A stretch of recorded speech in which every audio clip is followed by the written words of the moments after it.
ప్రభుత్వ కార్యాలయాల్లో అవినీతి పరులను బయటకు తీస్తా. కుందూరు రఘువీరారెడ్డికి శుభాకాంక్షలు తెలిపిన ఆర్డీఆర్.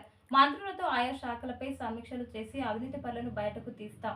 జగదీష్ రెడ్డి ఇప్పుడు రాజీనామా చేయి. ఇప్పుడు సూర్యాపేటలో ఎన్నికలు పెడితే 1,00,000 ఓట్ల మెజారిటీతో గెలుస్తా. మీడియా సమావేశంలో రామరెడ్డి, దామోదర్ రెడ్డి. గ్రూప్ 1 పరీక్షలు పగడ్బందీగా నిర్వహించాలి. అధికారులంతా సమన్వయంతో ఏర్పాట్లు చేయాలి.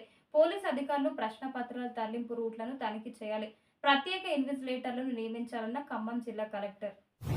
నకిలీ విత్తనాలు విక్రయిస్తే పీడీ యాక్ట్ నమోదు చేస్తాం. 52 కిలోల నకిలీ పత్తి విత్తనాలు, 300 లీటర్ల నిషేధిత గడ్డి మందు స్వాధీనం. 3 నిందితులు అరెస్టు, పరారీలో 4. వ్యవసాయానికి రైతులను మోసం చేస్తే కఠిన చర్యలు. విలేకరుల సమావేశంలో వివరాలు వెల్లడించిన సూర్యాపేట జిల్లా ఎస్పీ రాహుల్ హెగ్డే. కూకట్పల్లి ఇన్ఛార్జి బండి రమేష్ సమక్షంలో కాంగ్రెస్ నాయకుల పుట్టినరోజు వేడుకలు. బుధవారం 3 కాంగ్రెస్ నాయకుల పుట్టినరోజు కావడంతో బాలనగర్ కార్యాలయంలో పండుగ వాతావరణం.